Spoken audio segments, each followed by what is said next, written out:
fabled heat, where magic meets desire. Subscribe to ignite the fantasy. Okay, here's the content package based on the Villain's Mercy prompt, designed to appeal to fans of adult fantasy romance. Content package, The Villain's Mercy. Trope * enemies to lovers. Relationship dynamic * FF female. #1 LONGFORM story, 2250 words approx. Title * The Shadow King's Offering. The chill clung to me, a familiar embrace, as I slipped through the wards surrounding the Obsidian Keep. Years of training with the Order of Ethel, consecrated assassins sworn to the Light Mother, had honed me into a weapon, sharp and merciless. Tonight, that weapon would strike its final blow, the Shadow King Nyx. My fingers tightened around the sacred dagger of purity, its silver hilt icy against my sweat-slicked palm. I moved like a whisper, through halls carved from obsidian and lit by flickering, blood-red braziers. The air hummed with dark magic, a tangible force that pressed against my skin, trying to unravel the protective enchantments woven into my robes. I found her in the heart of the keep, a vast chamber where shadows danced in a hypnotic ballet. Nyx sat upon a throne of bone, her form draped in shimmering darkness that seemed to devour the light. She was even more striking than the legends claimed. No monstrous beast or grotesque figure greeted me, but an impossibly beautiful woman with skin like polished ebony and eyes that burned with an inner violet flame. Around her, a court of dark elves stood frozen, their faces like carved masks. My heart clenched like a fist. I hated that some part of me found her beautiful. She is evil incarnate. She is the blight. She is the reason families mourn for their sons and daughters across the kingdom. Do not waver. I drew the dagger, the movement a silent vow. The air crackled. The violet gaze of the Shadow King flicked up, and I knew she had been expecting me, perhaps for a long time. Nyx, my voice was hollow, laced with the conviction drilled into me since childhood. By order of the Light Mother, you are condemned. I am here to deliver justice. A slow, almost languid smile curved her lips. Finally, her voice was a husky whisper that slithered through the chamber, wrapping itself around me like a silken cord. Someone who doesn't tremble. My grip on the dagger tightened until my knuckles ached. I wouldn't tremble. I couldn't tremble, but suddenly my conviction, my faith in the goodness of my mission, felt thinner than ever. You will answer for the atrocities you have committed. Nyx rose from her throne, a fluid movement that defied gravity. The shadows obeyed her, swirling around her like sentient guardians. She descended the steps, her bare feet silent on the cold stone. She stopped a few feet away, the air between us charged with a palpable tension that had nothing to do with duty. "And what is justice, holy assassin?" she asked, her violet eyes searching my face. "Tell me, Ayla, is justice simply the will of those in power?" She knew my name. I had never spoken it aloud in the Shadowlands. It was a jolt, a subtle yet distinct unnerving of my careful equilibrium. She moved again, closing the distance between us, her presence radiating power that threatened to overwhelm me. I stood my ground, the dagger held firm. "Justice is the Light Mother's will, and your reign of fear has come to an end," I spat. Nyx chuckled softly, an intimate sound that made the hairs on the back of my neck prickle. "Fear, oh my dear Ayla, fear is such a crude tool. I prefer obedience, born of understanding."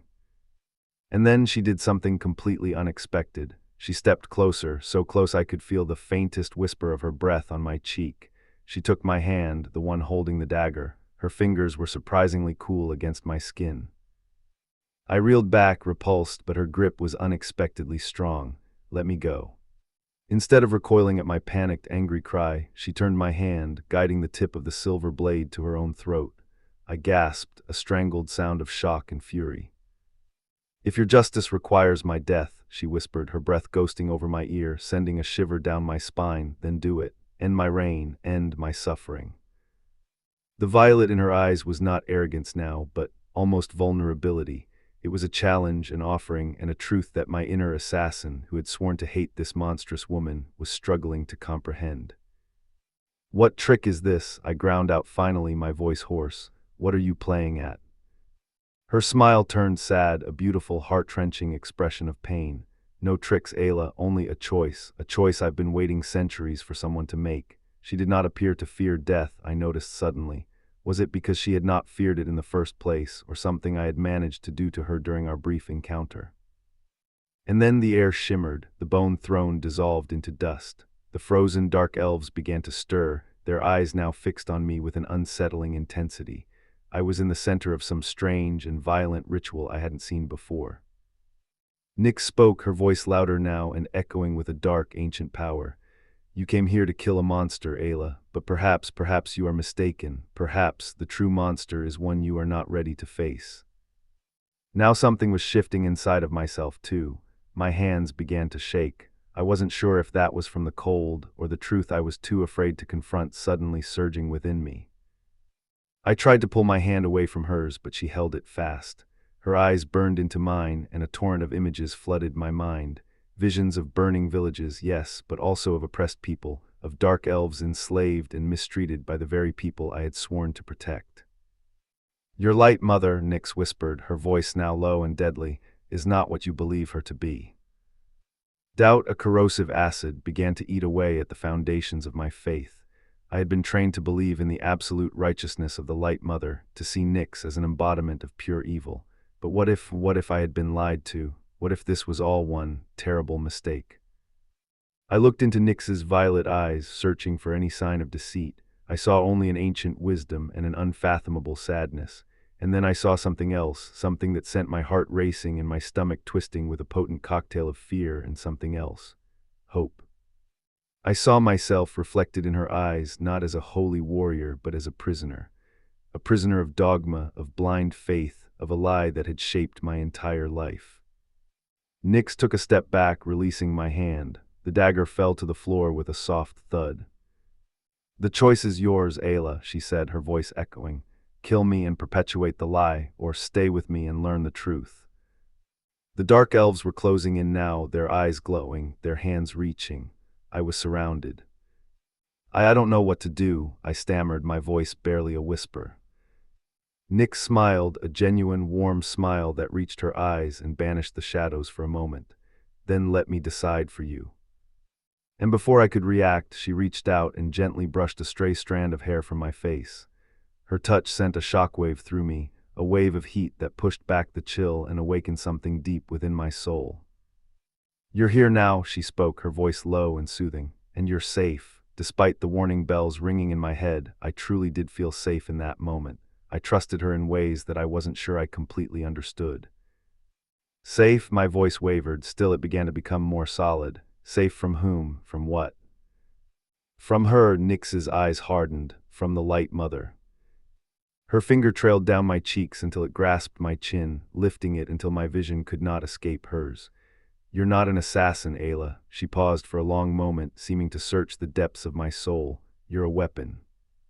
One of her court reached out to grab me then, to pull me further into the circle of shadows, but with a look from her queen, she commanded him to stop. Not yet, Nyx purred. Not until I have a better taste of her. As if by muscle memory, my hand reached out and brushed against Nyx's. The sensation of us touching again sent a shiver down my spine.